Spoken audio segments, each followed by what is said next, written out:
Bien, ya vimos cómo funciona el método addSelect. addSelect, que nos permite añadir nuevas columnas a una cláusula select ya predeterminada, como acá. Fíjate que también, ya finalmente para terminar lo que es la cláusula select en sí, ya vimos lo que es la cláusula select y lo que vimos que podemos poner alias y cómo añadir nuevas columnas. Entonces vamos a terminar de ver esta cláusula select y vamos a ver ahora sí que la función, más bien no es función, más bien es una sentencia distinct. Como tú ya debes saber tus clases de SQL, pues distinct nos va a permitir ahora sí que obtener registros únicos, es decir, no obtener duplicados. Tú ya sabes cómo funciona la cláusula distinct, que básicamente sirve para traerte registros no duplicados.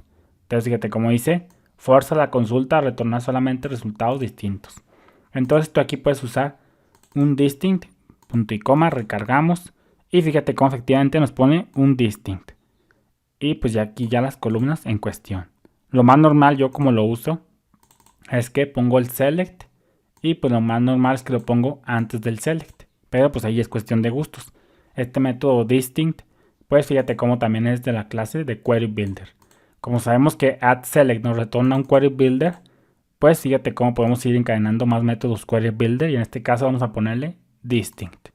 Entonces fíjate cómo, pues podemos usar el método distinct. El método get es un método del query builder que nos permite ejecutar la consulta.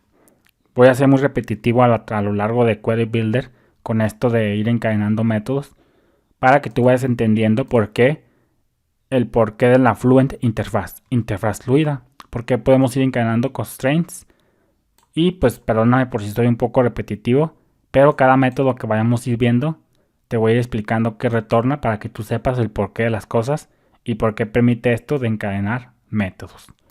Entonces eso por un lado. Fíjate que ya con eso damos por terminado la cláusula select y ahora vamos a ver lo que son las expresiones row expressions.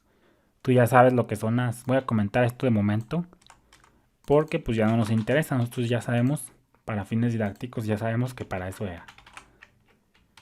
Entonces voy a dejar la consulta así para no complicárnosla. Entonces fíjate que hemos llegado a lo que son... Ya vimos Query Builder, pero vamos a ver ahora lo que son las row expression. Row expression, es decir, cláusulas que nos permiten, métodos de query builders que nos van a permitir ejecutar SQL crudo, es decir, sin procesar. Como te estarás imaginando, si es una row expression, tenemos que tener mucho cuidado con la SQL injection. Entonces aquí vamos a ver métodos. Fíjate que por regular todas las cláusulas tienen una forma de row expression que nos va a permitir escribir código SQL crudo, sin procesar. Eso sí, como te digo, tú te tienes que encargar de la SQL injection, porque estos métodos row expressions no te van a proteger del ataque SQL injection. Tú lo vas a tener que hacer manualmente, pero es muy sencillo, vas a tener que hacer uno o dos pasillos más. Entonces vamos a ver lo que son las row expression. Fíjate que las row expression, como te digo, pues sirven para escribir SQL crudo sin que pase por un método aquí de los que tiene predeterminados, por ejemplo, aquí este query builder del Laravel. Por ejemplo, tú puedes escribir la cláusula select no de esta forma, sino de una forma con SQL crudo. Entonces fíjate que el SQL crudo casi siempre se utiliza cuando tú tienes ahora sí que cláusulas bien complejas que los métodos de query builder no te alcanzan para cubrir esas necesidades, por ejemplo una subconsulta, etcétera. Fíjate que como te dije, la mayor parte de consultas SQL se pueden construir a veces, todas en su mayoría se pueden construir con Query Builder, por muy complejas que sean. Pero pues la verdad hay veces que no te la quieres complicar con Query Builder o no quieres hacer el Query Builder tan complejo y a veces pues mejor tú optas por escribir SQL crudo para ciertas cláusulas, no vayas a escribirlo para todo. Ahí tiene sus usos esto de la row expression. Yo casi siempre las row expression las he usado cuando ejecuto ahora sí que ejecuto subconsultas bien macabras con mucho código y pues a veces me dan ganas de hacerlo con Query Builder, pero veo que se hace muy complejo, muy ilegible el código y pues mejor opto por Raw Expression, por SQL crudo y se entiende un poquillo mejor. Entonces vamos a ver, por ejemplo, el primer método raw expression. Fíjate que, por ejemplo, tú pudieras escribir esto con una consulta cruda, con un SQL crudo. Para eso tú usarías el método del FASADDB. Seguimos en el FASADDB y vamos a ver el método raw. El método raw nos va a permitir escribir SQL crudo. Pero como te digo, tú te vas a tener que cuidar de la protección del ataque SQL. Entonces fíjate que aquí, por ejemplo, harías un count, por ejemplo, según tus necesidades. Y fíjate lo que pasaría. Pero aquí vamos a un bardom data. Punto y coma.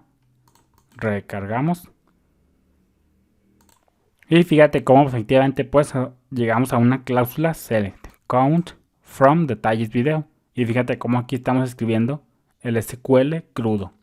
Por ejemplo, aquí podríamos poner un alias también con cantidad registros. Entonces pues fíjate cómo sería cantidad registros. Entonces básicamente el método dbraw nos permite escribir SQL crudo. Fíjate que este método pues casi siempre yo lo he utilizado para la cláusula select, porque acuérdate que ahora sí que PDO no soporta vinculación de columnas. Tú aquí no le puedes dictar qué columnas quieras provenientes del usuario, porque si no vas a tener ahora sí que ataques SQL. Entonces yo casi siempre utilizo el dbraw para la cláusula select. Y pues me aseguro de que esa entrada del que le paso a dbraw pues no tenga entrada del usuario para que no me hagan un ataque SQL.